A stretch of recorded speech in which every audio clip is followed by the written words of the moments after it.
Hello and welcome to the BloodStream podcast, a show serving the greater bleeding disorders community, brought to you by Believe Limited and BloodStream Media and made possible thanks to our presenting sponsor, Takeda. I'm your patient advocate and host, Patrick James Lynch. And I'm your healthcare advocate, nonprofit nerd, and your other host, Amy Board, reminding you to please speak with a healthcare professional before making any treatment decisions. On today's show, we have the third and final installment of our mini-series dedicated to plasma donation featuring donor Carver. Hey! And on the I'm Fine segment today, we talk with a family who shares their lived experience across generations of bleeding disorders, revealing just how much has changed, what hasn't, and how honesty is helping break cycles of silence behind that phrase, I'm fine. We've got all of that and more on today's episode. Welcome to BloodStream. Listeners, as always, thank you for joining us today. And if you like what you hear or you don't like what you hear, either of them. Either's fine. Subscribe to the BloodStream podcast wherever you listen to this podcast. That will be awesome. And then you could get all of the episodes like right in your podcast player. Immediately. And some of them you might like and some of them you might not like. And you can judge us as you want to. Oh, the judging. Think of all the judging. So much opportunity for you if only you would subscribe. I also want to remind you, dear listeners, that the BloodStream podcast is made possible by our presenting sponsor, Takeda. Yes, that's right, Takeda. Yep. Takeda's got this website, bleedingdisorders.com, where you can learn all about Takeda's resources for and commitment to the bleeding disorders community. Amy, Takeda believes in a world free of bleeds. They do. And they are dedicated more than ever in their efforts to offer a wide range of programs and support to help patients throughout their treatment journey, wherever on that journey they may be. You, yes, you, can learn more by simply visiting bleedingdisorders.com. One more time, that's bleedingdisorders.com. And for their founding and ongoing support of the BloodStream podcast, I would just like to say, thanks, Takeda. Thank you, Takeda. Couldn't do it without you. We could not do it without them. Literally true. Literally true. Hey, so we just got back from Kuala Lumpur. Just a regular thing you say to somebody. Just a normal thing. We were in Malaysia. We sure were. The fewest days I ever want to spend going to Asia on this trip. I know. The fewest, I think. 6 full days is the absolute fewest to go to Asia. I know, that's crazy. We were there for WFH's World Congress meeting. We were. What were your thoughts? What were your takeaways? What was all the things? Well, it's interesting. You know, from a general attendee perspective, this meeting had about 1,900 people in it, as was cited a couple of times. By comparison, the last meeting, I think, had 4,000 something. The largest WFH World Congress in Orlando about 10 years ago, 2016, had about 5,500. Okay. So do see a downturn in numbers. They largely attributed that to the location. Right. You know, Malaysia is a ways away for those of us in North America and Europe and elsewhere. But notable as well that, you know, that's just what the numbers were this year. Right. So that was one thing that stood out to me. Another thing that stood out to me, and we're going to talk more about this on the Global Hemophilia Report in not too distant time, but for all of the innovation that's going on, there was a fair amount of talk about inequities growing, not shrinking. And there's different reasons for that, not the least of which are world events, war, crises, famine. There was one presentation that presented some real stark figures just about the amount of human displacement in the last few years due to war, famine, climate, et cetera, and how that has a ripple effect, of course, on people's ability to effectively manage hemophilia care or von Willebrand care, whatever it may be. Yeah. So a couple of takeaways for me. It was a great meeting, but the numbers were smaller. What does that mean? Is it just because of the location, or does that mean anything other than just the location? Right. Something I'm interested in.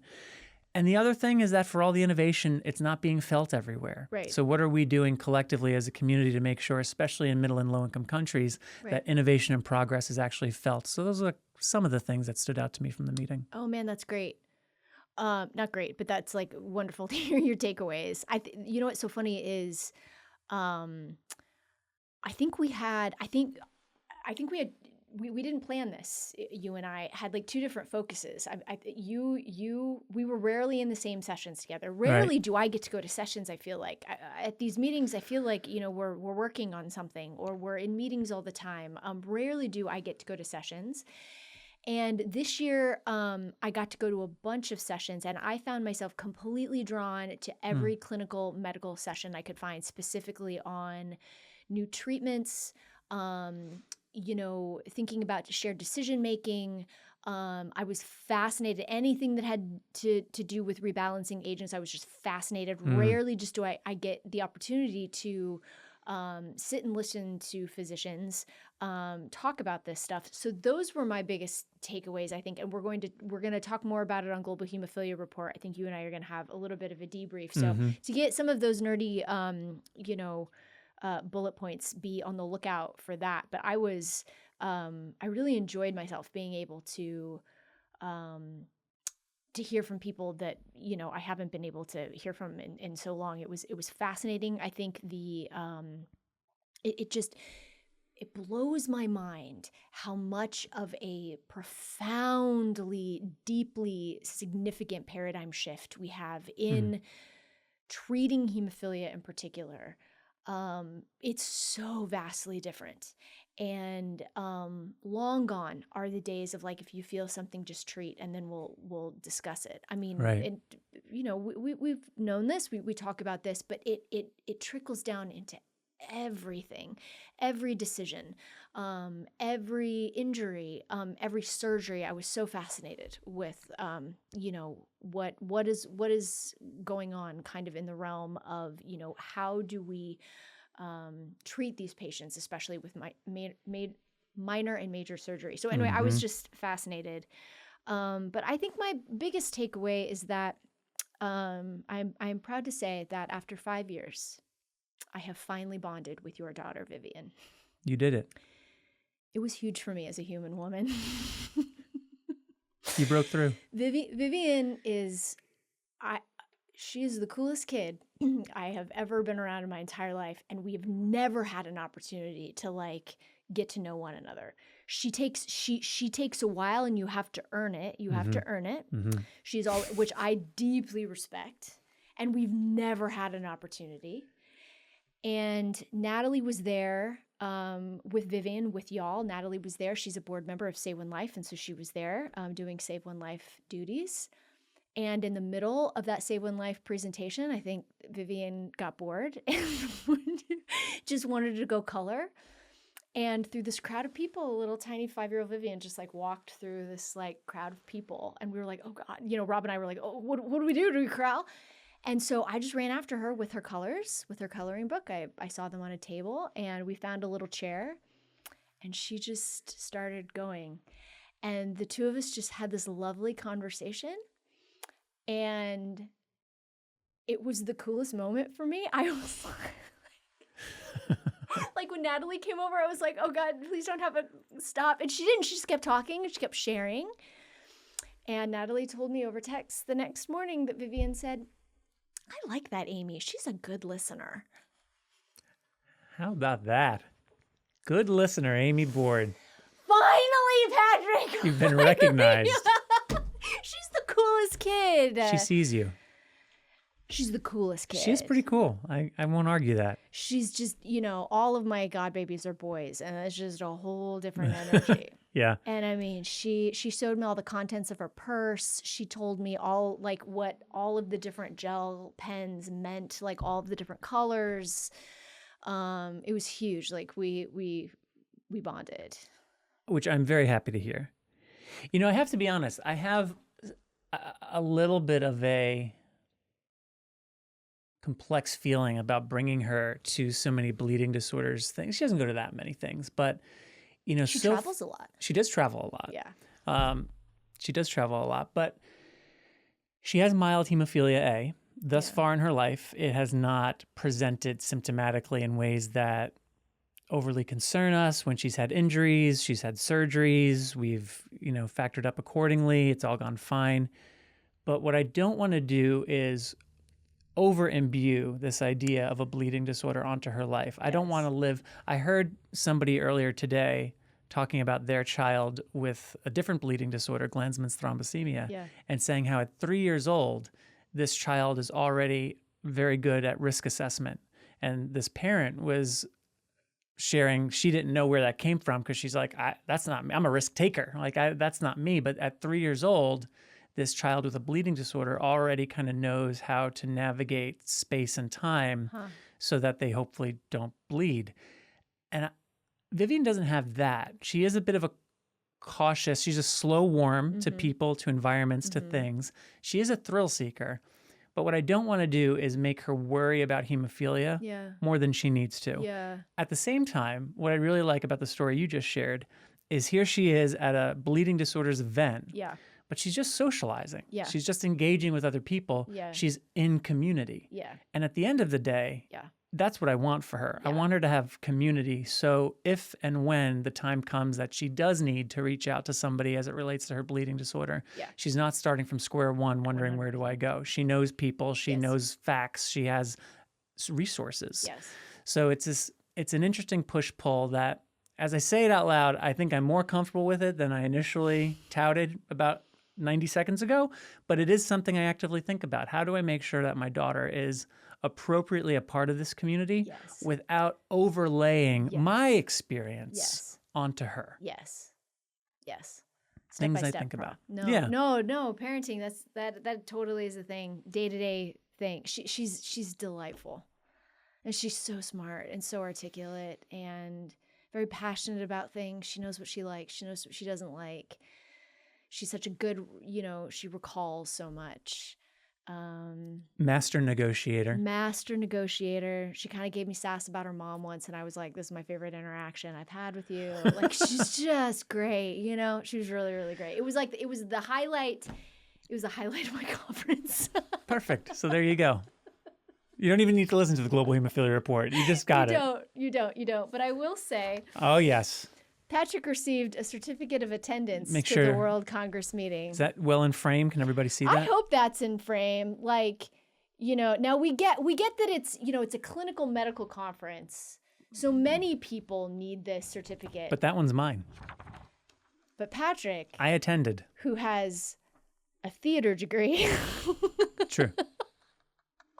And a certificate of attendance. I have a theater degree and a certificate of attendance. So I'm really racking up the qualifications. Next time you see this podcast, it will be framed like right over here. Yeah, right behind Amy's head, so that I can see it every time I look over at you and just be like, hey, yeah, that's right, I attended.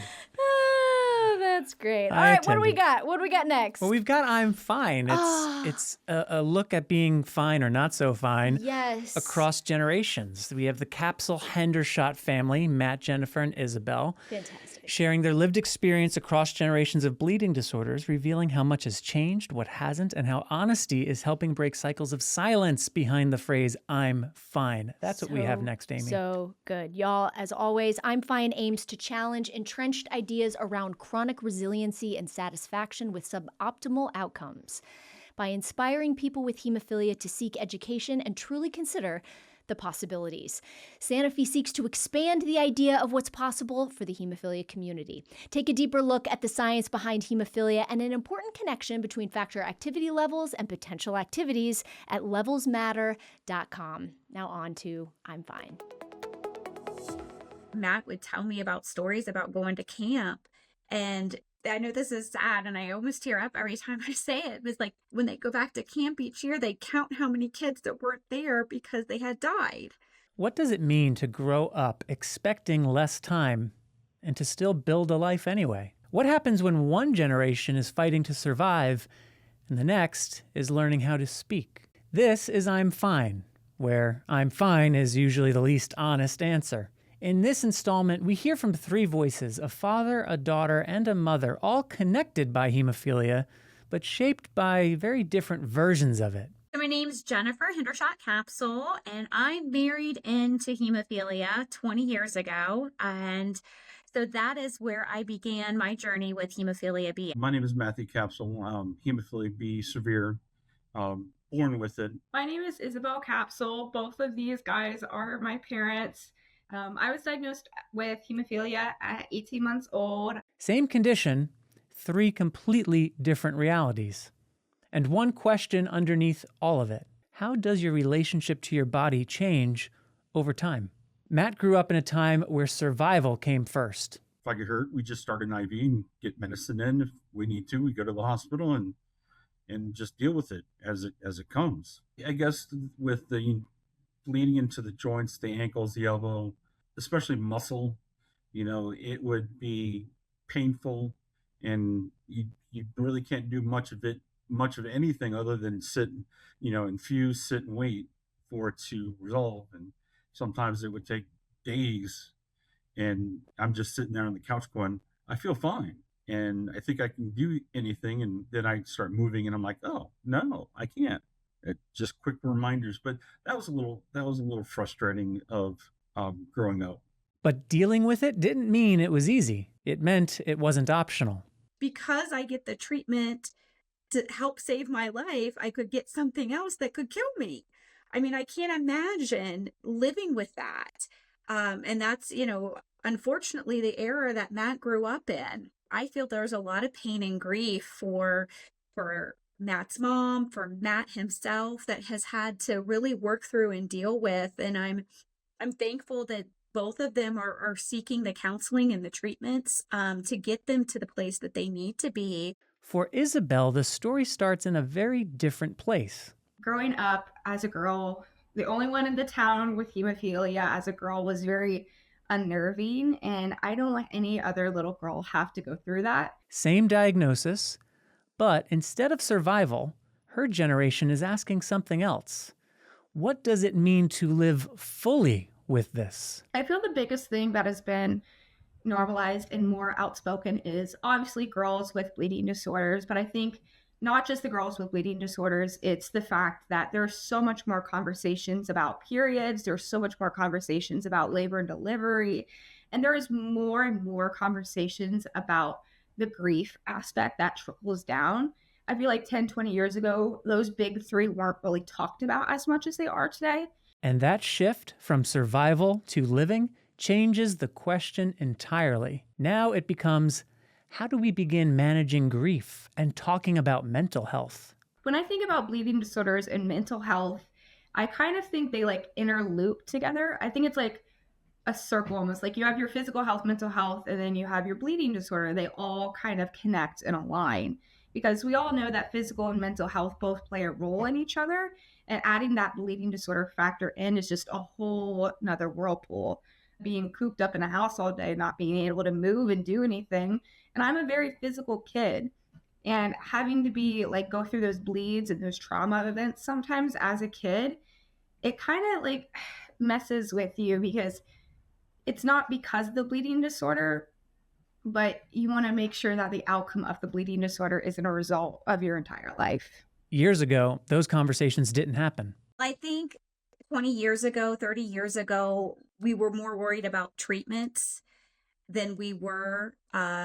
We didn't have the treatments that we have today. So I think we were so worried about, how can we get these kids treated and keep them alive? How can we have better pharmaceuticals for them, so we don't have to give them tainted blood or whatever it may be.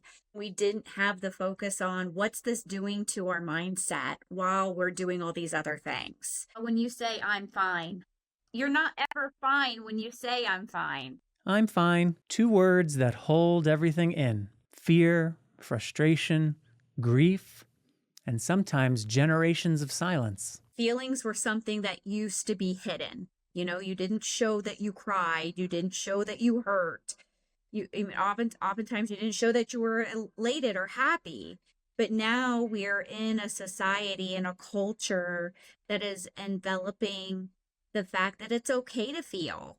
And it's okay. That's part of being human. Whether, we have a bleeding disorder or we don't, we oftentimes make that statement, I'm fine, when we're bubbling inside for one reason or another. We all need to, instead of stomping off and saying, I'm fine, say, I'm upset because, or I'm angry because, or I'm hurt because, and vocalizing the feeling versus stating something that's inaccurate.